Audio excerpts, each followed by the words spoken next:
Come on, little guy, eat the Fruit Loops. Eat the Fruit Loops. You won't eat. This week we've gathered a list of some nice and not so nice common plants that you're likely to run into the woods. Helping us identify these plants is Scott Silvis. I'm a graduate student at Columbus State University in biology. He really knows his plants. Do an entire sequence analysis of T's, G's, and C's of what make that individual's variable to the extent of... Yep, he's bona fide.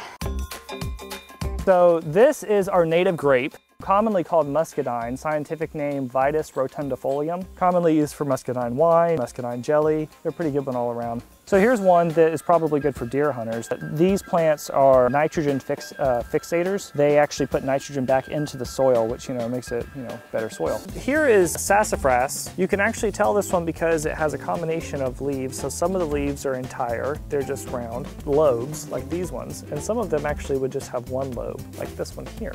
But one thing that's really interesting about this is that if you crush it up, it has a smell very, very similar to that of Fruit Loops.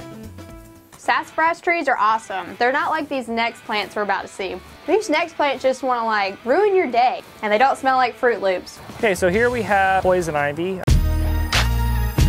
Very similar to poison oak in the sense that they have the three leaflets with the red petiole. What is different is that you can see that there's no lobing here. One of the biggest differences that you can see is that this is a vine. Poison oak tends to be a shrub. So over winter, you can tell these vines, they'll be very furry. Shouting out name. Oh look, there's some poison oak.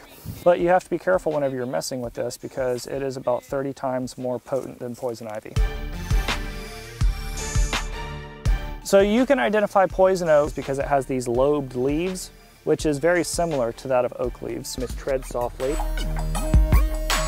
This is actually a poisonous plant. The sap is poisonous, but if you were to grab it, it actually stings you. These little spines are coated in a toxin to actually feel about like a bee sting. Poison ivy, poison oak, and poison sumac is poisonous. They all contain the urethol, which is actually the agent that causes you to itch. So if you do get this on your hands, you can immediately wash your hands and probably avoid most of the influence. It's important to keep in mind that no part of this plant is safe to touch. Not the roots, not the leaves, not the fruits.